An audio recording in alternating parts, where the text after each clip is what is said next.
Find the electric field above and below a non-conducting infinite plane sheet of charge with uniform positive charge per unit area sigma. Well, let's look at a long plane of charge. This plane is so big, it is infinitely big. Our goal is to find the electric field at a point above and at a point below this plane of charge. I'll just indicate our uniform charge distribution.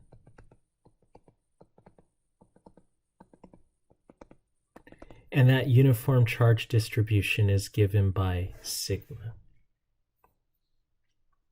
For a plane of charge, you might remember that planes, infinite planes, have planar symmetry.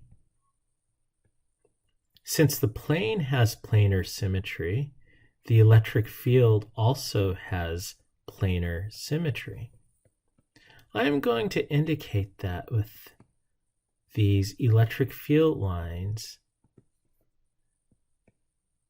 pointing up and down. Now for infinite planes of charge, oops, I drew that one backwards. For infinite planes of charge, the electric field is uniform. It is constant in magnitude and constant in direction. So our goal is to choose a Gaussian surface that matches the symmetry of our plane of charge. So the Gaussian surface that I'm going to choose is going to be a Gaussian cylinder. So I'm going to draw this Gaussian cylinder like this.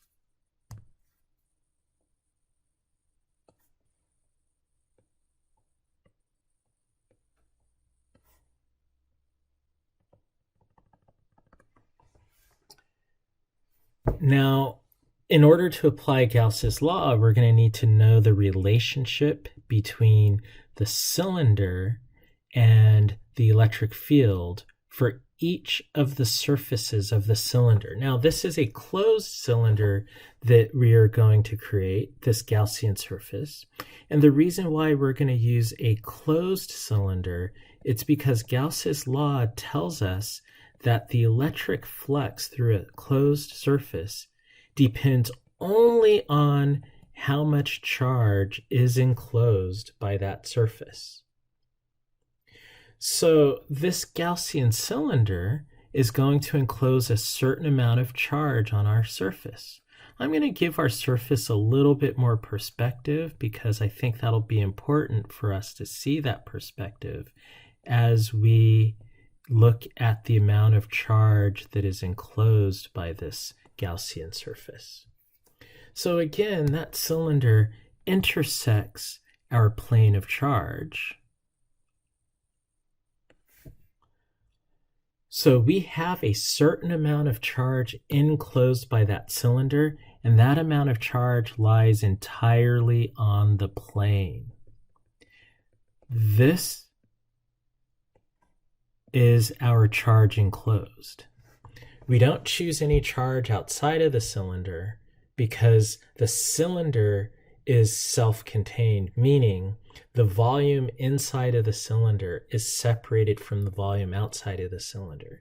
Q enclosed only corresponds to the charge inside the cylinder, not outside the cylinder. So Gauss's law says that the electric flux, the surface integral of the electric field, depends only on that amount of charge on the inside of the cylinder.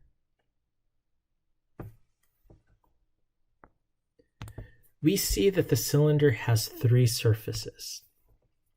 The cylinder has a top surface, which can be described by an area vector. I'll just call this area vector for the top surface A sub t. And actually, let's look at an area differential, dA sub t.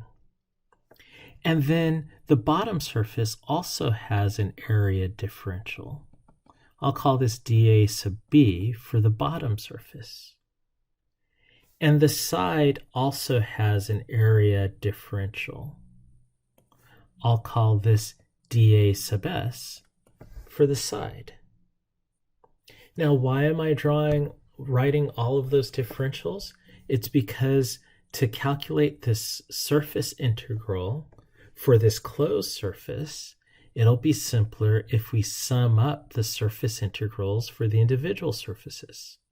For the top surface, it is the dot product between the electric field that passes through the top surface and the area differential for the top surface. For the bottom surface, it's the dot product between the electric field for the bottom surface and the area differential for the bottom surface. And for the side of our cylinder, it's going to be the dot product of the electric field through a side of our cylinder times the area differential for the side of our cylinder. So we have that the amount of charge enclosed by our surface is equal to the surface integral of our top surface, which is given by the magnitude of the electric field through the top surface times the area differential through the top surface times the cosine of the angle between the electric field and the surface area differential of the top surface. Well, let's look at that.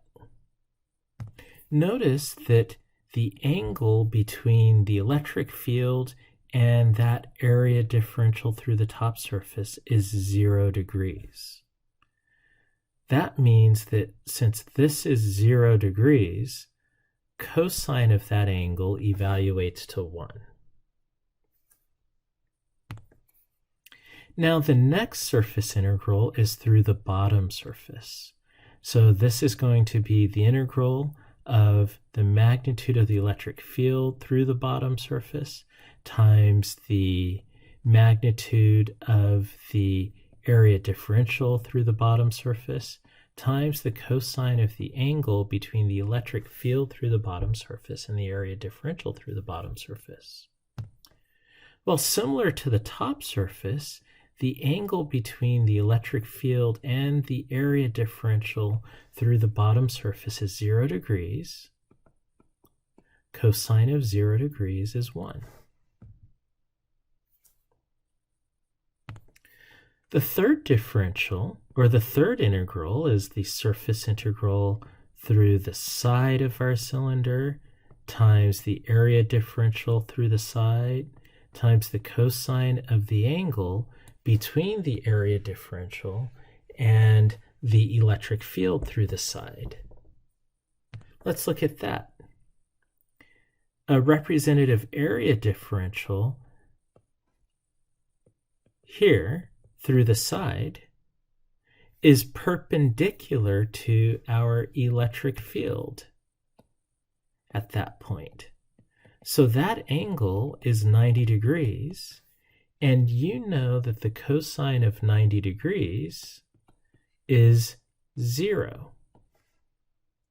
Since the cosine of 90 degrees is 0, this integral will evaluate to 0. This gives us the amount of charge enclosed by our Gaussian cylinder is equal to the integral over the top surface of the electric field plus the integral over the bottom surface of the electric field.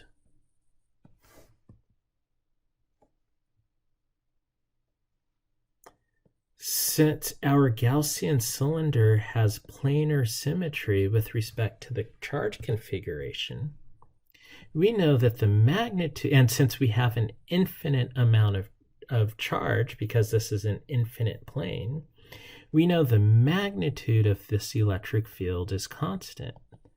So we could pull those outside of the integral.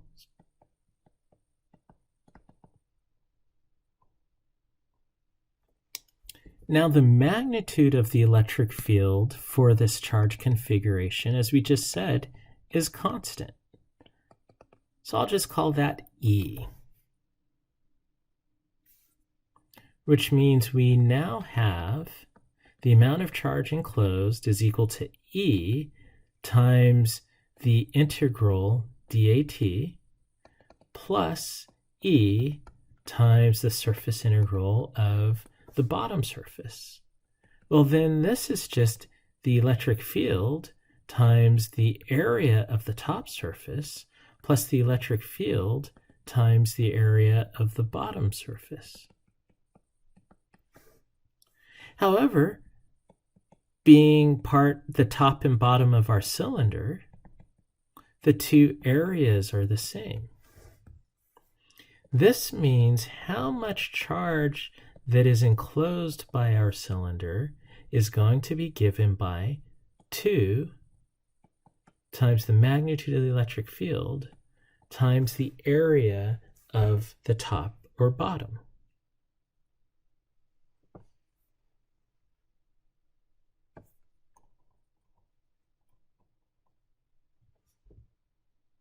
Rearranging this, we get that the electric field is equal to the amount of charge enclosed by our Gaussian cylinder over 2a epsilon naught.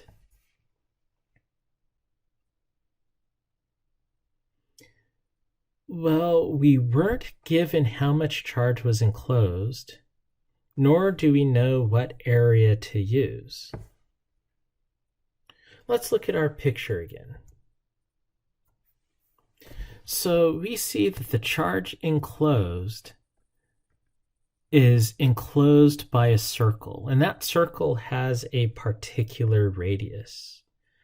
We will say that this circle has a radius of, how about r? And we know that the surface has a surface charge density of sigma. Using that information, I know the area of the charge that is enclosed.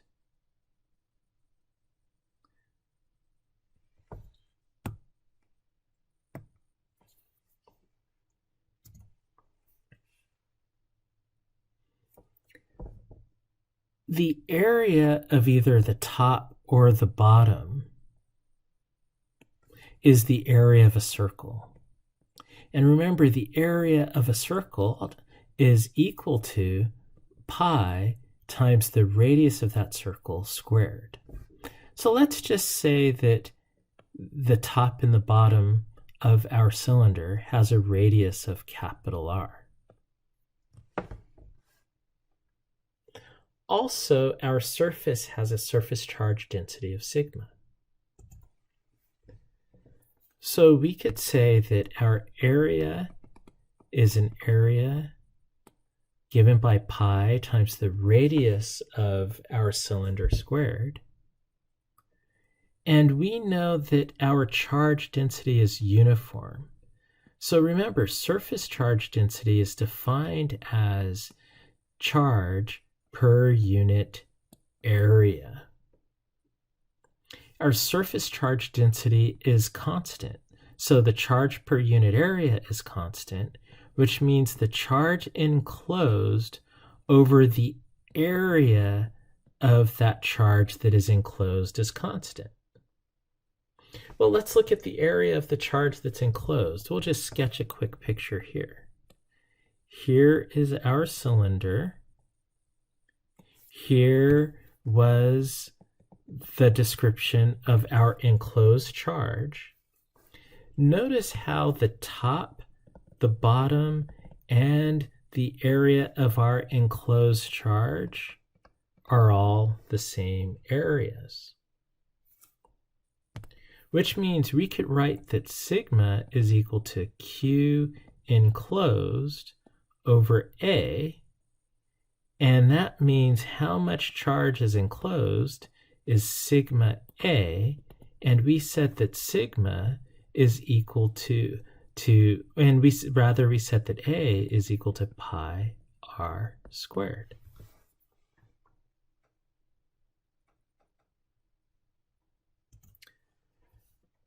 So we had that the electric field was equal to the charge enclosed over 2 epsilon naught A, but we now know that the charge enclosed is equal to sigma A over 2 epsilon naught A. Oh, and I didn't even really need to figure out pi r squared because it's the same area. I could have just canceled the area on top with the area on bottom and be done with it. But since I already called the area pi r squared, we might as well continue this out. So the area on top is pi r squared, area on the bottom is pi r squared, and I did a little bit more work than I needed to, but that's okay. We're going to get the same answer. So we have the area, or the electric field, is equal to sigma over 2 epsilon naught. Notice how this shows that the electric field is constant in magnitude due to that plane of charge given by the surface charge density sigma of the plane and epsilon naught. So if we had a plane of charge, and let's go ahead and define a coordinate system. If we had a plane of charge where x was horizontal, y was vertical, z is coming out at you, then we could say that the electric field vector when we are above the plane is equal to sigma over 2 epsilon naught j hat. And the electric field when we are below the plane has the same magnitude, but opposite in direction, minus 2 over sigma epsilon naught j hat. So we have now found the electric field due to an infinite plane of charge.